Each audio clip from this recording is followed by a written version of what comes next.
everyone. This is Lori Barnes with Kepler College, back with another episode of Let's Talk AstroMapping. And we are going to do another rectification plus astrocartography. Woohoo!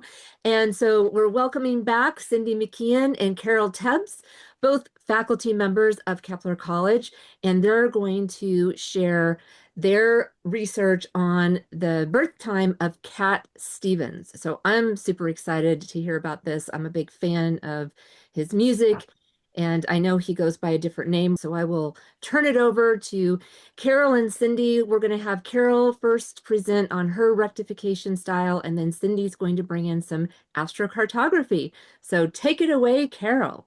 Okay, so basically I'm going to start out with just some quick information. First of all, about 40% of the people in the world do not have recorded birth time. They don't know what their birth time is. And indeed, a lot of people have a rounded birth time. Basically, for an astrologer, accurate birth time is amazing. I mean, you have to have that. Without birth time, you don't have angles, and planets don't have houses. So birth time is so important to do a delineation of astrology for a client. Without birth time, your angles could change. Your planets could change houses. So basically, rectification is the art of aligning real life events with appropriate astrological descriptors to validate the natal chart and, to be sure, reliable forecasting for the client. So that said, by James Holden, when I have clients that want a birth time or they want more detail about their birth time, I have these couple things that the client has to do: write their biography, 2 or 3 pages from early childhood to the current time, their interests, their family, their personality, work, and all of that. And I make them give me a list of 12 to 20 major life events with specific dates, so, spanning the life. And I do ask them to give me a 1 to 5 rating as to how important that event was in your life, from strong to very little. And then I, as the astrologer, list the planets in major aspect. When I'm doing this, I look at the 1, 2, 3 degrees, not 5 or 8 degrees. And then I develop a case theory from that information that I've gotten from the client. So here we go. Now, Cat Stevens, in astro.com, they say that this is a rated A from memory. It looks to me like it's a rounded birth time. And when I have a client like that, I have several choices to make. If it's somebody that I don't know, that's not going to be answering me like a public figure, I'm doing an hour before and an hour after and testing there. If it's somebody who seems to me pretty close and it's just rounded off, sometimes I will do 15 minutes earlier and to 15 minutes later to narrow the time range. Then the next thing that I do is this. Whatever you're doing, you can narrow the time range. And so here, this example I'm doing from 11 a.m. to 1 p.m. is what astro.com says is his birth time. So what I do first is I look at the moon. Now, in this case, the moon is still in Aquarius from 11 a.m. to 1 p.m. So in this situation, I can't narrow the time range. Sometimes, especially when I do 24-hour search, the moon can straddle 2 signs. And then I can cut off a dozen hours. But in this, I can't use the moon. The next thing I do is I look, see if I can narrow the spread. And now I have a choice. At 11 a.m., Cat Stevens' ascendant would be Virgo. 1 p.m., 2 hours later, it's a Libra rising. Now, as an astrologer, I often will talk to the client Cat's not answering my call. However, I think he fits more into the Libra rising. And so I'm able to cut down the time for about a half hour. So what I'm doing is just narrowing the time range first. So now basically I'm back to noon. I'm not going earlier than noon. Again, I have only what I could get off the internet of his biography. Again, Kat's not giving me all of the hidden information. But the key thing is this client is not going to give me any personal information rating what was most important in his life and so forth. So that said, when 1970s and I was listening to his every word on a song, and then this is kind of a current Cat Stevens. What I do then next is I look at the close aspects. And certainly you can see the lines here. I'm not doing a wide range. I'm just doing a 1 to 2 degree orb. So here's that Mercury right at the midheaven, within 1 degree, 1.5 degree. Square Neptune, very, very close. Now, 2 degrees, actually it's a more 1.5 degrees, it's squared the ascendant as well, if it's noon. Keep in mind, that ascendant can change from 753 to any other degree in Libra, depending upon how I narrow.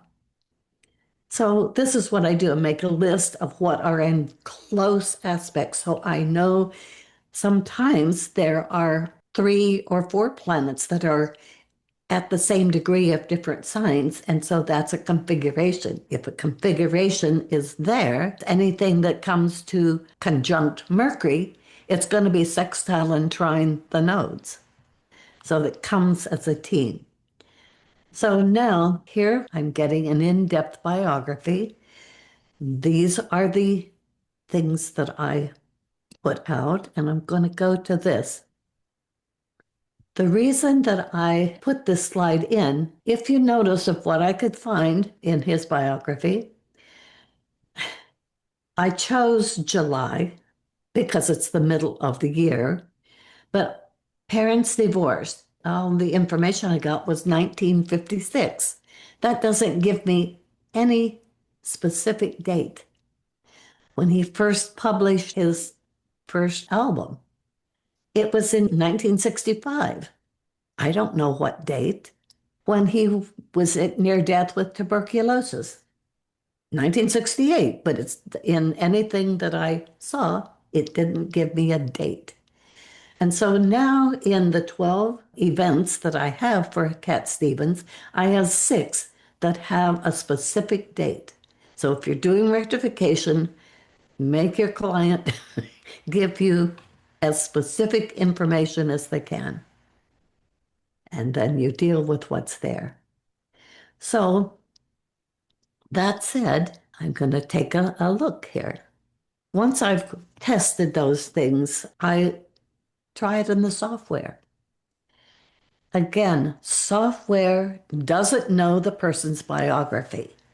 They know the events. When you put in your software, you put the events in. Software is excellent, but it doesn't give you everything.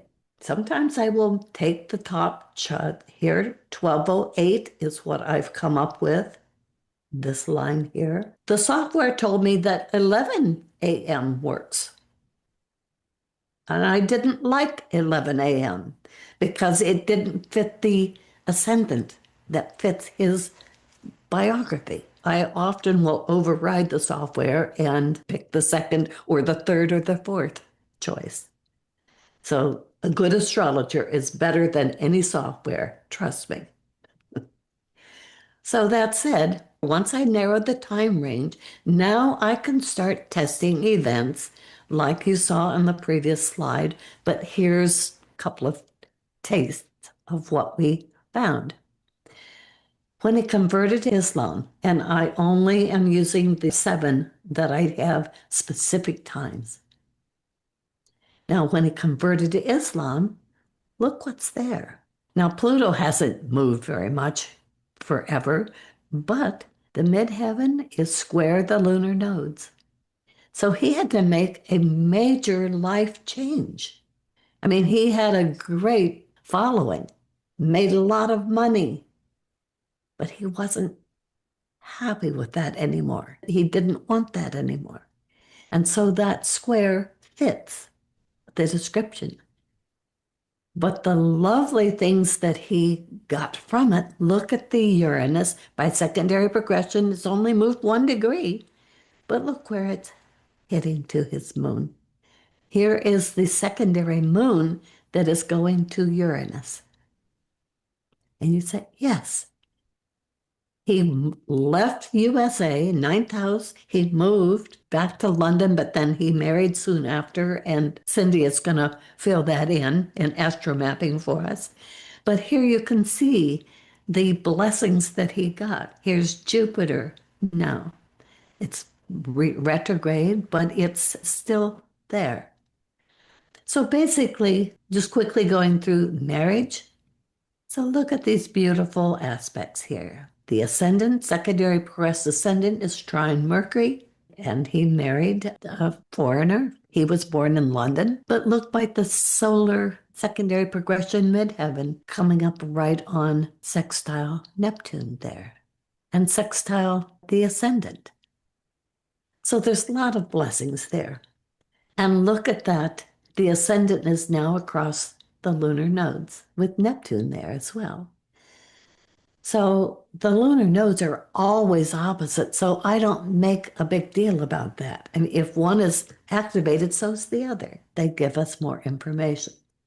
So basically, I'm going to skip ahead a little bit, but you can see how I go through testing each of these. When you see dates that are very close like that, you often may not get as much information because they're just within a couple of months apart. So that's difficult to test. But when there's like 10 years apart or a year apart, it works well. And indeed, here, the midheaven is squared by Saturn. Well, that kind of fits. But look what all has moved into the second house, Mars and Neptune. So that said, you test the events. And so I'm going to skip ahead here. Just last year, he was denied entry into the United States for a concert that he was already set up for him. But people in charge did not let him in. But you can see here that here is Mars. Transiting Mars right there, square Neptune, square ascendant. And say, okay, the astrological descriptor fits what actually happened. That's what you're doing in rectification, testing all of the events so they align appropriately with the descriptions. And so that said, I'm going to turn it over to Cindy, but before that, just this couple of months, my new complete book of chart rectification, and I should capitalize the new there as I did on the book, because I have other 2008 version, and this is the 2025 version. So if you're interested in rectification, I hope you will get it. So Cindy, you've got to show where the planets are. Thank you, Carol. And I always appreciate your participation because the rectification part and the work that you do is really essential with using the solar arcs and determining the dates, because location alone, as we stated in past rectification videos, it doesn't work alone. It's another layer, another element there. Yeah. I have a question for Carol. This is for the audience because I actually know the answer. The software that you're using, is that Jigsaw? It's Sirius. Okay, I didn't know the answer. Okay, so I do use Jigsaw and Sirius. Sometimes I will use both of them to see if they agree. Okay. So that's for the audience, because I know that's a question that we typically get is what software are you using?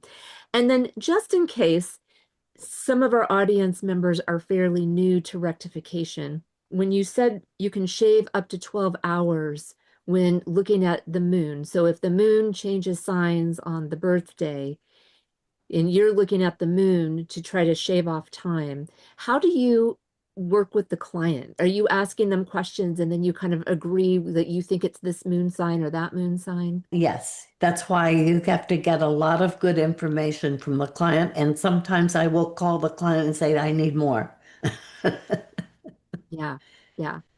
So I thought that would be helpful to the audience to understand that if you have a birthday on a day that the moon changes signs, you can kind of narrow down which moon sign you think it is and then shave off the times of the day that are in the sign that you're not. Yeah, yeah. Okay. Great. Thank you. All right. So Cindy, are you ready to show us some astrocartography? Here we go with Cat Stevens, and this is an AI rendition of him. So if it doesn't really look like him, that's why. I love using rectification and astrocartography together, especially when we have someone that's lived one heck of a life like Cat Stevens has, or Yusuf Islam. So I'm going to refer to him as both names because he was famously known as Cat Stevens when he made his breakthrough, but he goes by Yusuf Islam now. And I want to show respect for his choice and his change and his path in life. So he's a marvelous story of Neptune, Uranus, Pluto, Moon, and Mercury. It's not just one planet. It makes a lot of sense once we start looking more and more at his chart and we start looking at the astronomy and some of the directions, the azimuth and altitude of his chart, things like declination. But there's different ways that we could approach rectification with ACG. We could go, first one approach is the type of event. And that's based on the kind of event that occurred and decide which planetary influence would be most appropriate. So maybe rapid upward mobility, is that going to be the sun on the MC or Mars on the MC, for example? Or they had maybe several traumatic, abrupt events in their life, and you could use those keywords as a person is describing. You have to do active listening, and abrupt might indicate something like Uranus, for example, or feeling stuck might indicate something like Saturn. So just listen as the person is describing things to you. And then the location of the event. Where did this occur when they were talking about their experiences? And with that, we could search for times where a selected planetary influence was at the location, and we could use any one of those 4 angles. And then the date of the event. And having found a possible birth time, examine the temporary influences to make sure that the event is accurately described. So that is one approach. The other approach is to take a list of locations where significant experiences have happened. And we just look at what their purported birth time is. His purported birth time is high noon, 12 noon, exactly on the dot, a little bit too perfect there, a little bit too well-rounded, as Carol had mentioned. It can happen where someone is born exactly at that time, but we could more likely guess that it was off by at least a minute or 2. And in his case, we decided a later time than that even. And then we calculate the rectification charts, which is the process that Carol had just done, and identify matching planets or angles at said locations. We apply the rectification that way, retroactively. When we were talking about birth times, Carol and I, she looked at 1208, and it was just too far off with the map, so 1204 would have matched it. And when we do any kind of astromapping, we always have to look at the natal chart. That's the ecliptic path, essentially. That is our natal promise. And look at the difference that just 4 minutes makes in a person's life. And one of the biggest things that we could see is, I'm going to talk about the patterns first, because his 12 o'clock, and I used the major telemic aspects, so trine, square, sextile, opposition, and conjunctions. I didn't bring in semi-sextile or quintiles or anything like that. And when we're doing astromapping, the key aspects that we're looking at are conjunctions and oppositions in general. Occasionally, we do look at squares, especially when there's a paran involved, or a crossing, which are 2 slightly different things. But did you notice just 4 minutes later, he starts to develop this grand cardinal square? And I think that's a whole lot more definitive and more accurate of his life, because that's a lot of energy to have in one's chart. It's a square and a cross at the same time. And when it's in a cardinal sign, this generally is a person that would often reinvent themselves. Steve Jobs had a grand cardinal square in his chart. And I know of a person that has a grand cardinal square in his chart, and he's had 3 different major career changes. I would start to lean more towards the 1204, even though the 12 o'clock astrocartography chart really showed up to be pretty good. But those 4 minutes, even though it does move the lines quite a number of miles away, it's still visible in the sky. And the other thing I noticed too is that in his 1204 chart, Neptune is above the horizon. And that's very, very, very important when we're doing astro mapping. I know that Neptune is not visible by the naked eye, but the fact that we have some awareness of it and it is above the horizon means that the light from the planet, the gravitation, will actually hit us. Whereas if it's below the horizon, it's less effective. I just wanted to point out I'm using Koch charts, whereas I saw that Carol was using Placidus. Use whatever system that you want. I just prefer using Koch with AstroMapping because it determines the chart from the midheaven. And the midheaven in AstroMapping is of utmost importance. That's your buoy in life, your spiritual buoy. That's above everything else. If you're lost in a city and you don't know where you could head, but you know where the tallest building is roughly, and you could so you could associate yourself from there. And that's the same thing with what is the highest planet in the sky at that time. Now, he has a good 10th house sun that is excellent for career and shining light on him, but it hasn't yet approached the midheaven, interestingly. And I'm going to talk about what planets were highest and lowest in the sky and, the importance of altitude of planets. And we can't see the altitude. We could kind of more or less determine it, but we'll figure it out as we get into the points list and the data sheets in general. This is his 12 p.m. map.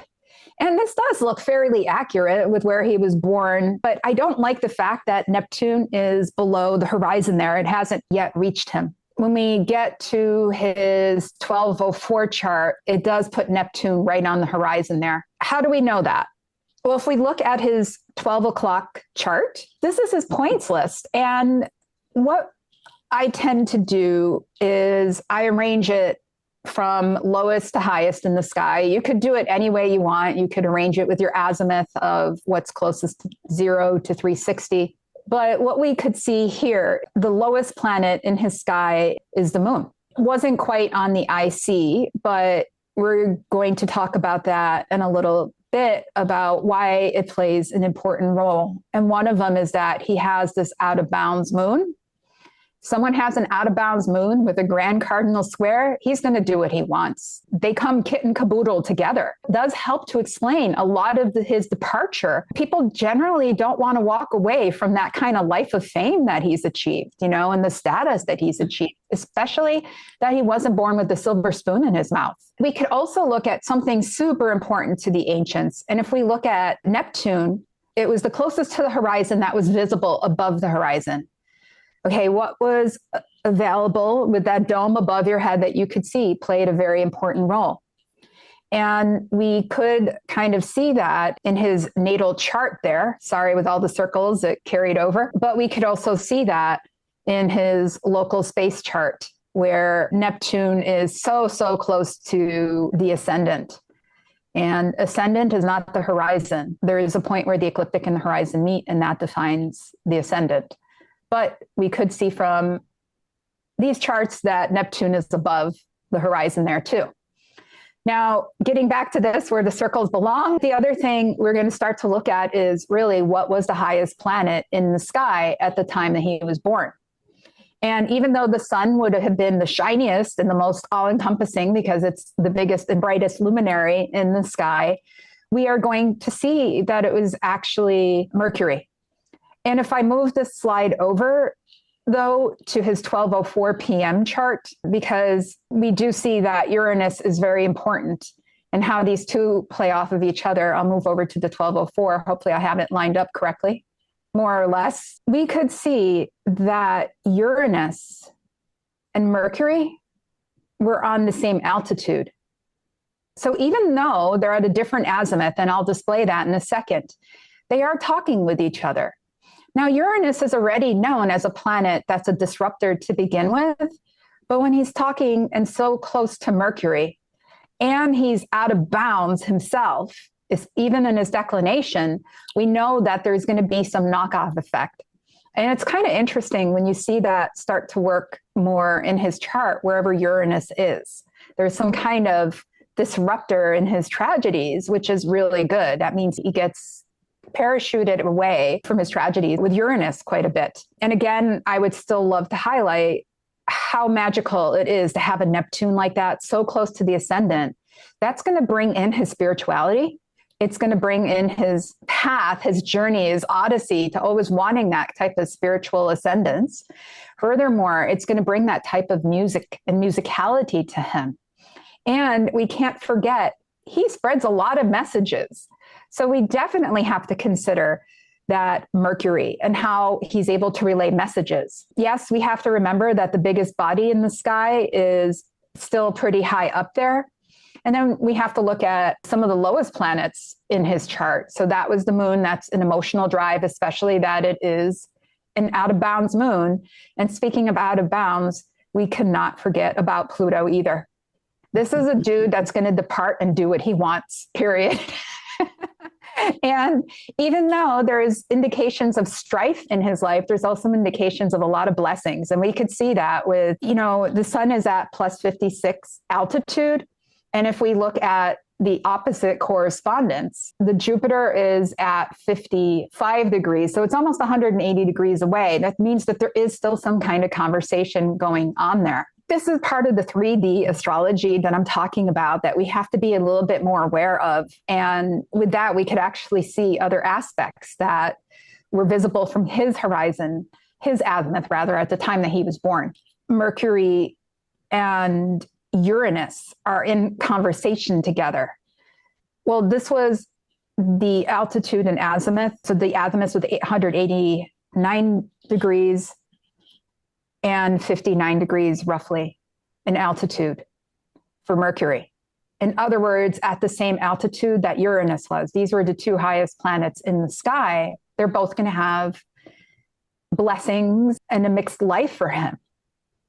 Now, what's really interesting is if you look at Neptune and Mercury, Mercury being the highest planet, Neptune being the lowest, if we're looking at it from a local space type of sphere.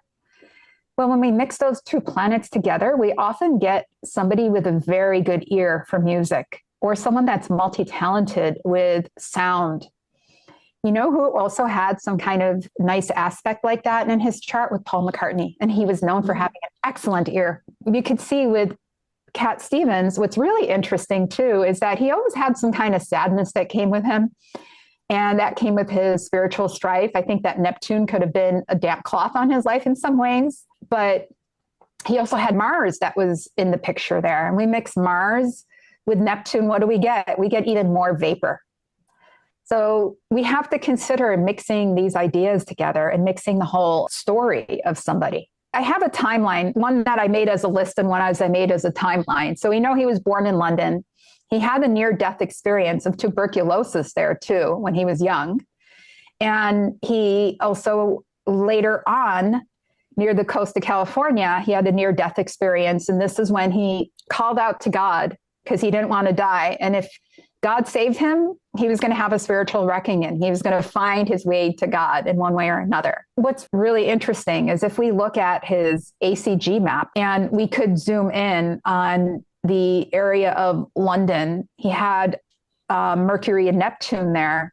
And isn't that something to do? Remember, I talked about music, but I also talked about, his tuberculosis, his lung disease. Well, that's to do with breathing, right? There's something that you're breathing in that is so Neptune and Mercurial in story. I wouldn't be surprised if we looked at rectification at that time, we would have seen some kind of play coming in from Saturn as well, because Saturn tends to suffocate, and tuberculosis is one of those lung diseases that limit you in one way or another. Thank God he recovered from it, though. The other interesting thing was he almost died off of the coast of Malibu. And that's when he shouted to God, please save me. It was kind of close to this crossing here of Uranus and Venus. Now, if we think about it, he's there in the sea. The sea isn't that really ruled by Neptune, by Poseidon. Poseidon rules the sea, the god of the oceans. And there we are. There's Uranus that's kind of saving him. And if we look at the mythology of Uranus and how he was born, I mean, he was born of the sea, even though he's the sky god. Yet there's Venus and her grace also saving him too. So an abrupt save, an out of bounds Uranus as well, that really would have helped them with that. We could circle different spots on the map. I'll go back and forth to this map. So we know we had this helping him. And we know he's also, there's some influence here between Neptune and Mercury. And then what happens is he actually headed out to Hong Kong. So let me get into that next slide. I apologize for the circles there because the circles are kind of going to be in this slide, but I'll just go back. So in Hong Kong, what was really interesting is, this is a quote from him. He said, "It was the moment I knew I was no longer Cat Stevens." In other words, it was a turning point in his life. Why was that? Well, if we look at the maps and we layer that on top of what Carol had found out about, there was a point in his life where there was a square between Pluto and his node. So here's Hong Kong, and it's within orb of the sun and a node crossing. Definitely, it's going to be a pivotal place in his life. As Carol was talking about a node and a Pluto that were crossing at the time, or that were making an aspect at the time. Well, guess where the message came from for him? His brother went to Jerusalem and came back with a Quran. Where does that happen? Very close to where there is a crossing between Pluto and the node. There's no mistakes there. This man was in tune, not just with his music, but with his whole spiritual path. So we could look at these things and say, oh gosh, there's even more and more alignment there for sure. We take him back down to South Africa at some point, and we're going to look at the timeline with that as well. And in South Africa, there's a lot that's going on with him. He has humanitarian work and involvement, but then later on, he has a resurgence there. He has another resurgence again. I mean, this is the grand square that's talking by not having a grand square in his chart, right? So the grand square is always going to bring that extra change, extra energy, that bending, that type of rebirth in a lot of ways. And we have to also remember that Pluto was out of bounds. So rebirth is going to be something that's prevalent. He has that prominent Neptune on his ascendant. So he's going to just allow that to give way. I mean, that's something, his own natural type of flow is just, I'm going with it. I mean, how many people do you know that reach this type of status in life, and the trappings and the fame and the money and, you know, the favors, the red carpets that roll out for you. And you're like, no, sorry, I'm going to go on my own spiritual journey. Much respect for that. And people that would try to talk him out of it and everything, right? But no, he followed it. A lot of the out of bounds planets, in my opinion, have, you know, that role to play in there with him. We could go back to his map and see what planets are there around the South Africa area. And that would be definitely the sun in the midheaven, because it's playing a crucial role with fame and resurgence. But it's also like a famous guy that has left all these trappings, that's bringing a voice, the Mercury, the voice there, right? And to do what? Well, it's close to his Chiron and his moon line. He's doing a lot of humanitarian work, especially for mothers and children. If we're looking at the mundane, the moon is women and children. It's the democracy, right? But the Chiron there is how you treat your orphans, how you treat your public health. What are you doing humanitarian-wise? And what is he teaching them too? Because Chiron was a teacher. And furthermore, I could say this probably did heal him a lot and provided a lot of spiritual journey there. But he converted to Islam. And Islam means to submit to God. In other words, he gave himself up. Isn't that such a Neptunian type of sacrifice? That's what he's doing spiritually. He's like sacrificing all these trappings and this world for his alignment with God. And he found that through Islam. And how did that work out though? If we follow his Chiron line And we actually could get to Saudi Arabia, where he's going to have to do a pilgrimage in Mecca in order to really convert. And this is a journey. And if you think about it with Chiron went on quite a journey as well. When he went into Islam, he's giving up a lot. In other words, there's all this kind of restriction on what he's doing. He didn't want to play guitar or sing anymore. And that was kind of sad. Even the Muslim clerics were like, no, that's not the message. You have to still do this. I mean, you're born a certain way and it's not forbidden. Key word, right? It's not restricted. But that was his path. That was what was imprinted on him. And it was actually a midpoint between Chiron and Saturn over in Mecca, two entities that are like half man, half creature, like half horse or whatever.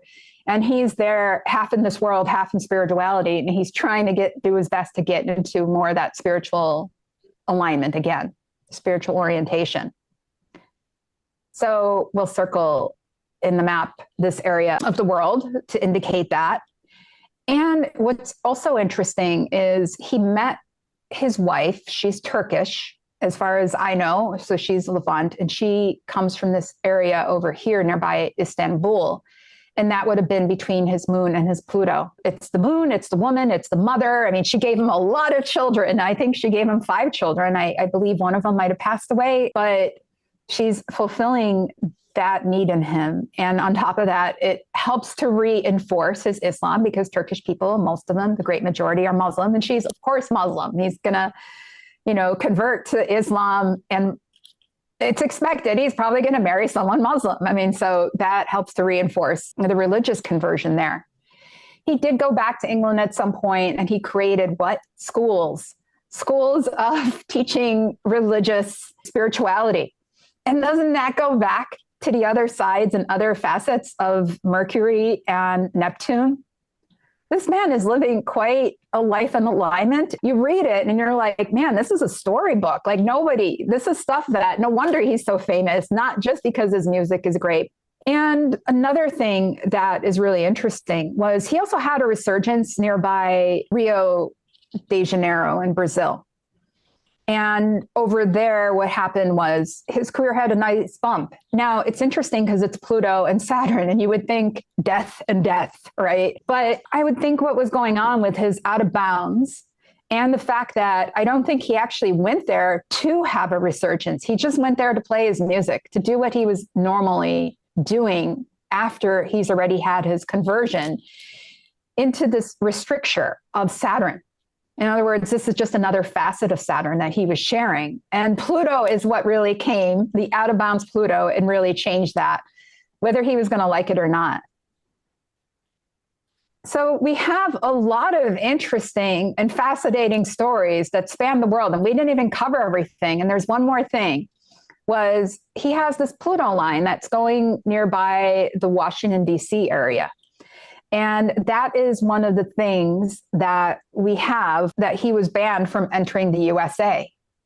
Why was he banned? He was put on a no-fly list because of his Islam, because of his conversion to Islam. And it was, shortly after 9/11 in America, there was still a lot of Islamophobia at the time, and, fear of they're coming all to kill us and cut our heads off and convert us to Islam by force and everything.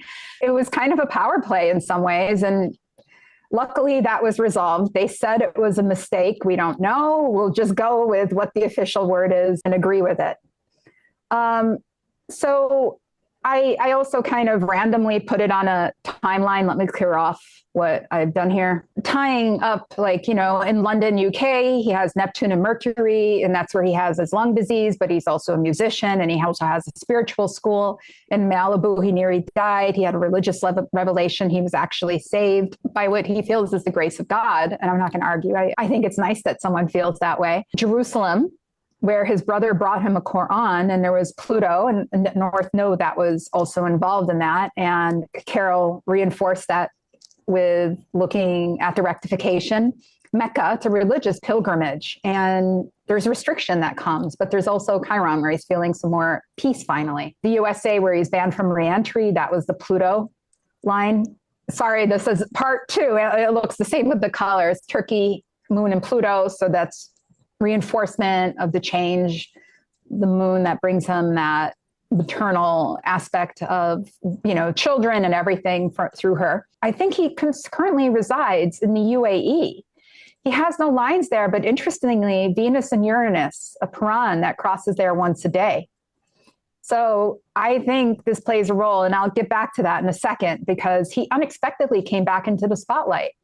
And I'll explain how that happened. Of course, we talked about his South Africa, Chiron, Moon, and Sun. I already talked about that. And I talked about Rio de Janeiro in Brazil.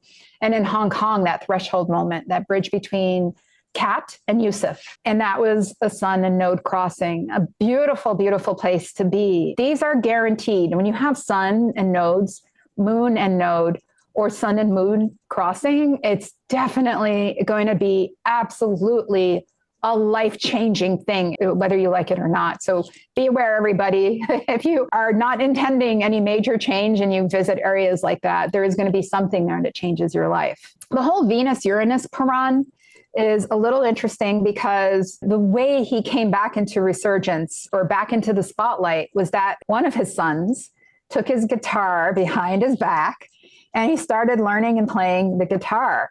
Now, it's really hard for children of musicians to make it, because they have to work among that shadow of the fame that their parents brought. And usually when you have that kind of fame, you have a kind of coolness or a type of, charm or something, and you can't imitate it. You have to be born with it. But his son was actually born with his own type of talent towards music. It seems like he inherited some of his dad's musical abilities and used to play music on his father's guitar. And he recorded some sessions, and this greatly upset Cat, Yusuf, when he found out. But what can he do? The son is an adult and he's showing him respect. And in playing that, people are like, oh my God, we want a pathway back to Cat, to Yusuf. This is so beautiful. And that's what happened when his resurgence came up. And he was able to bring the music back. And he just had a book that was recently published. Just as an interesting FYI, his book that was published, the publishing house, there's two main areas. And one of them is New York. So that's kind of life-changing near the Pluto. But the other major house is nearby London, England again. And that whole book, the writing, right, of Mercury. And then about a fantastical story of someone's life, that these are things you can't make up. I think this guy is legendary, in my opinion. I'm sure there's a lot of other places in the world that we could correlate, but the 1204 definitely does match better, especially that we're seeing that Neptune would have been in his sight had he had a telescope. It doesn't matter. It's just above the horizon. Therefore, it's going to have more of an effect on him, his music, his spirituality. It creates that grand cardinal square as well that we were talking about in the chart.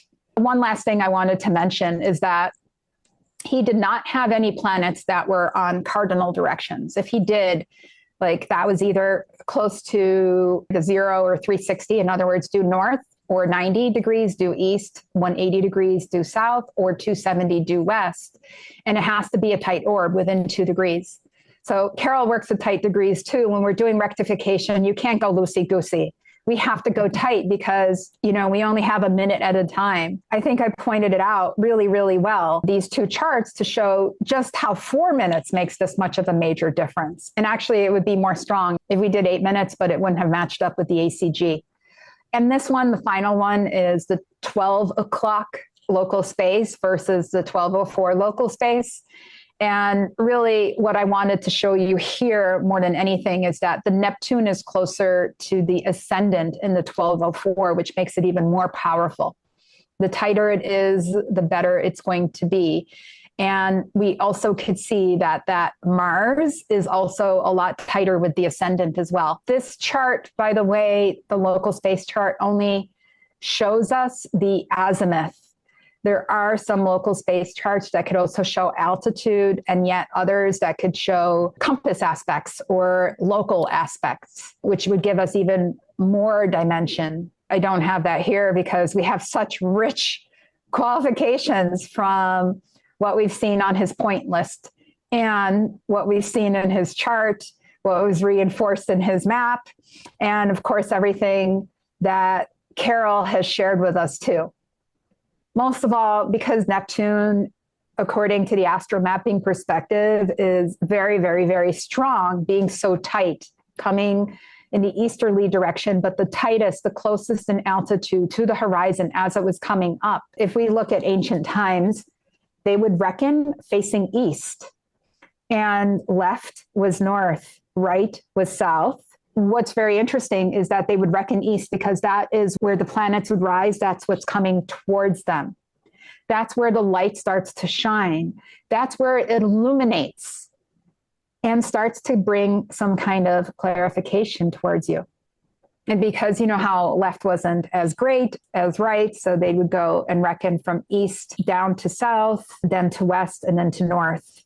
But north also was known to bring clarity because it brought cold winds that kind of woke them up, and south was known to bring fertility because it brought south moist, fertile winds that was good for growth. At any rate, we have Neptune there right on the ascendant. That is quite an omen, and that's where he started.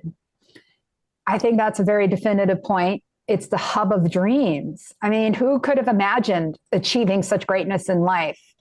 It is the line of vaporous dimensions. Look at how much he's changed and sacrificed and recycled and just kind of come up over and over again. And this is a guy who's reincarnated several times within this life in his own body, in my opinion.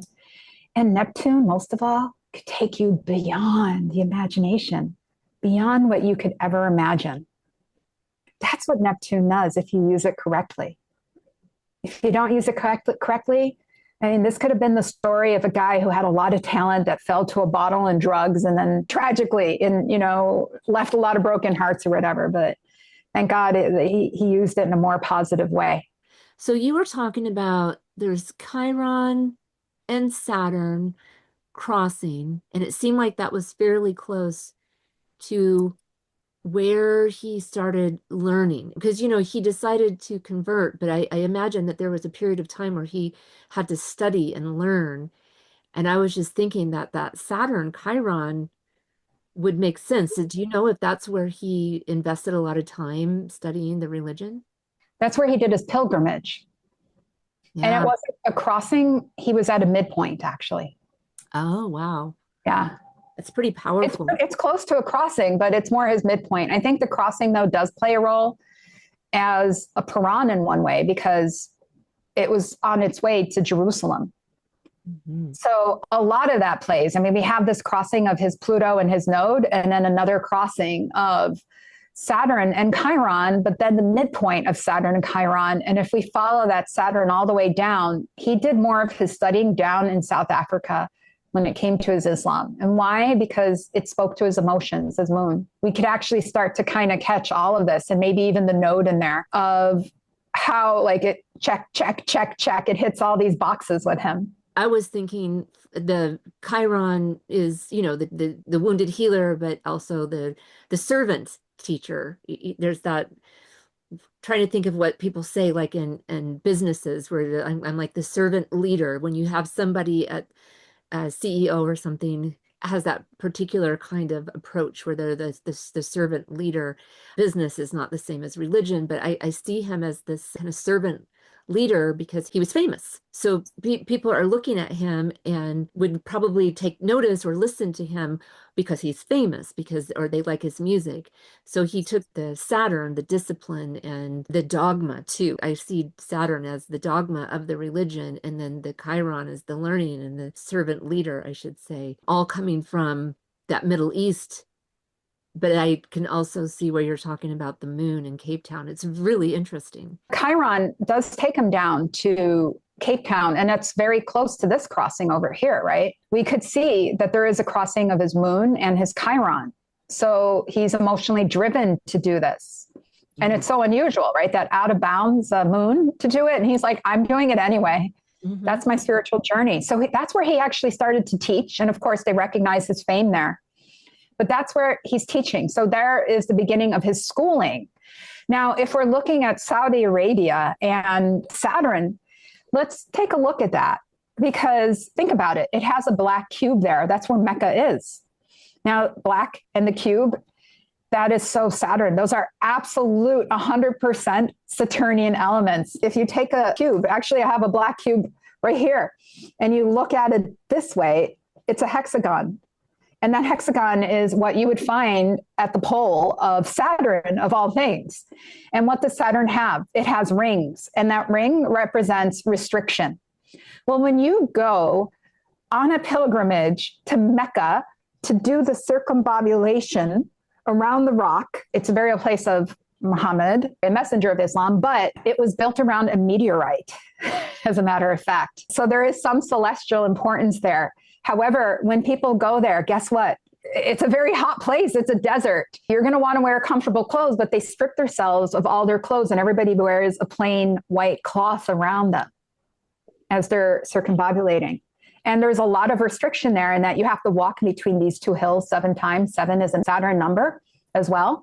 And you have to do the walking yourself. You don't have people carrying you to it necessarily. Like all this type of effort that goes into it. You can imagine the dehydration that comes with it. Saturn is pretty dry. It's quite an ordeal. But he's doing that with the utmost sacrifice. When you go to Mecca, what happens is all of your sins are erased and you're born again.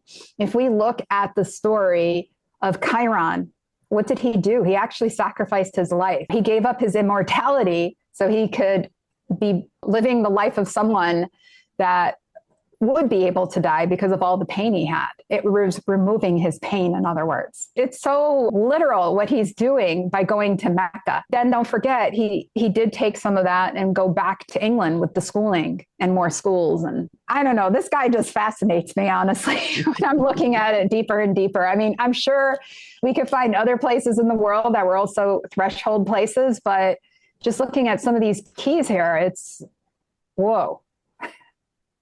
Yeah, yeah. Okay, now I have a question for both Cindy and Carol. Do either of you use the outer planets as rulers? I know that Hellenistic has, kind of changed the landscape of astrology. When I started learning astrology, there was no question. Uranus ruled Aquarius, right? And we have Uranus and the moon out of bounds. So I'm just curious, if you don't use Uranus as the ruler of Aquarius, you don't have to speak, but do either of you use it, or would you consider that in this chart? I started in modern astrology in 1970, and that's all we knew. Uranus, Neptune, and Pluto ruled signs. I think what we're doing at Kepler, the basic rulers fit, and then there's an affinity of the Uranus, Neptune, and Pluto. Because basically in the ancient times, Uranus, Neptune, and Pluto, you can't look up and see it in the sky. It's not visible unless you're on a spaceship or something. I've kind of moderated and I look at the Uranus, Neptune, and Pluto as an affinity, not a ruler. I tend to use both because the local space was used by the ancients. There was a time in the later Babylonian period that they were able to see Neptune when it was in opposition to the sun. And it had to be a very, very clear day as well. And when they saw it, guess what? It was a surprise, hence the element of surprise with Uranus as well. And you never knew when you were going to see it. You never knew when it was going to disappear. But it was that planet beyond the bounds of Saturn, right? That restriction, so to speak, of the universe, right? That outer demarcation that Saturn tends to bring. But yes, now that we're conscious of these planets, they're going to play a role. It's kind of like you two are sitting very comfortably right now. But imagine I started telling you, oh, guess what? There's a bunch of creepy, crawly spiders that are walking up you and up to you and going up. You're going to be like, ugh, right? and so you're just imagining it. You're conscious of the idea. Therefore, it has an effect on you. We're conscious of these outer planets. And I do want to add, Lori, I know you were talking about the moon and it being out of bounds and it's Aquarius, therefore it's ruled by Uranus, but we also have to consider that the out of bounds Pluto was in play there as well, since you were talking about out of bounds planets. Mm-hmm. Yeah, he has quite a few out of bounds planets. Yeah. Okay, well, thank you so much, Carol and Cindy, for another Rectification plus Astrocartography episode. We hope you like these presentations, and there are a couple others that Carol and Cindy have done. We've done Taylor Swift, and we did, was it Muhammad? Mike Tyson? Oh, Mike Tyson? Sorry, I knew it was a boxer. I'm sure we'll have more for you. So if there's I a looked at Lindsay Lohan, don't forget once. Oh yeah, we did Lindsay, or you did Lindsay Lohan. I was there. I witnessed it. So if you have any requests, please put them in the comments. We love to hear from you. Any feedback, any comments you have, any requests for the next person that Carol and Cindy work on. And this is Let's Talk Astromapping. Thank you, Carol Tebbs. Thank you, Cindy McKean. I know that you teach quite a few classes at Kepler College. Do you want to tell us real quick the classes that you teach and the term that it usually runs in? I'm teaching in the fundamentals certificate, the 103 class, and I will be doing that each term this year. And then I teach rectification in fall term and spring term. And then the 24-hour, which is kind of an advanced class, I do that each in the summer. I do also in the summer teach some classes about sacred literature. That's right. You do Eastern and Western, two different courses. Yeah. And then with the rectification class, so the 24-hour clock is when you have somebody who knows their birthday, but they have no idea what time they're born. And then your regular rectification course, what is the hour range? 6 hours. And a lot of people know within an hour, plus or minus, and a lot of rounded, like this one of Cat Stevens. It's a rounded number. But most astrologers will not do rectification beyond the rounded because it takes a lot of work. But if you see charts where you have like a 0 degrees rising or a 29-degree rising, you probably want to get some rectification, right? Or to at least discuss. Yes, to confirm it. Great. All right, Cindy, what courses are you teaching and which term do you usually teach them in? I would just like to say I did take Carol's classes on rectification and it was amazing. It's really nice to see because part of the process when you're doing rectification is you might go through a list of questions of major events that happen in your life and you finding the dates and everything. And you might come across something like, oh, I don't remember anything like that happening to me. And then 3 days later, it's like, oh, that did happen to me. Let me go back and get the date for it. It's such a process. So I just want to tell people that I want them to understand that rectification is not just something that you could do in an hour. I would think that it would take a few days or at least a week, in my opinion, and, compensate your rectifier for that because it's hours and hours and a lot of oh my God, I can't believe I forgot that. That's why a lot of astrologers will not do rectification because not going to put food on the table with the amount of money, time that it would take.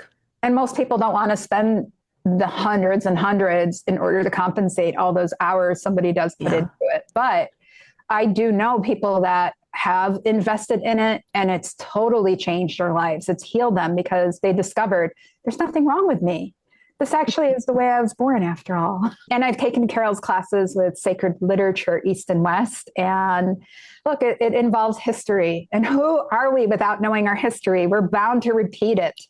And you get so much rich stories and so many more dimension. And it really does help with your astrological delineation. And it's just the beauty of the stories. I mean, who are we to think that we're smarter or better than the ancients when they've already figured it out for us? Another thing too, mythology. So if anybody's beginning, take mythology because that so fits about our planets, and I think the stories help. Yes. They definitely help. And sometimes looking at mythology from different parts of the world, the Greek mythology definitely helps with the Western interpretations, but lived in Egypt and having just coming back from China and hearing the stories behind their stars, and it actually makes sense to their regions too. Just keep on reading and finding out more about the world, especially when we're dealing with astromapping, which is our whole globe. And we're talking about our solar system and we're doing astrology anyway. For the classes that I do teach beginners astromapping, and that is AM 100. I teach that in the spring and the fall. It's a really, really fun class, and it gets you engaged in learning and actually seeing that it really works, especially when we do the remote activation. I guest teach one class in the AstroMapping core, which is AM 200. That's especially astrocartography. And I do the class on crossings and parans and what they really are. And I also teach a class with Lori on how to launch your AstroMapping business. And it's really fun teaching with Lori because Lori does the marketing, the macro, and I do the business, the micro.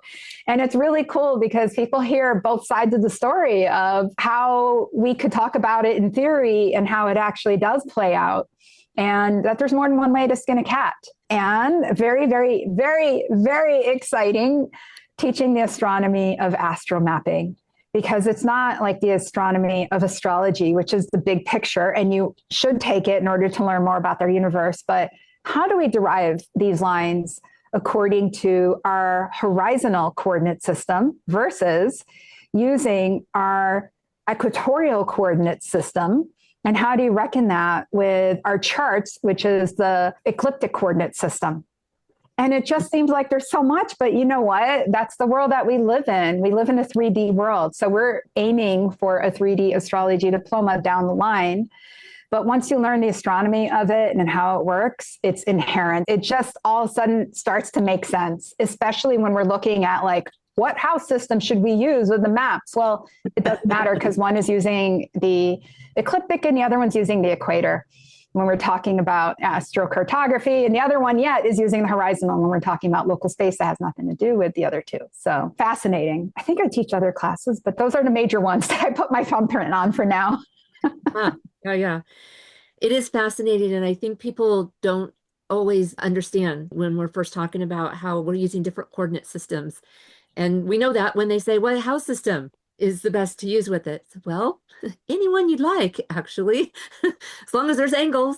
I just want to say I teach the local space class that I think is just the most interesting subject that I've come across in astrology since I started, 30 years ago. And that really does help you with locational astrology if you can't move, right? If you want to be in the space where you are, that can help you around your house and your office. So you can learn more about that on our website. And we have a new astromapping class starting in 2026 that's going to run in winter terms ongoing.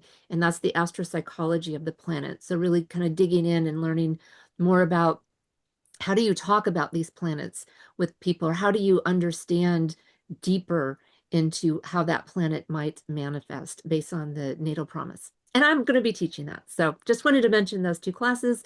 And I think that that's a wrap for today. Well, Lori's being a little bit too humble. Lori has a master's in psychology. She has training in therapy. So yes, she is talking about the psychology of planets as a trained and educated psychologist as well.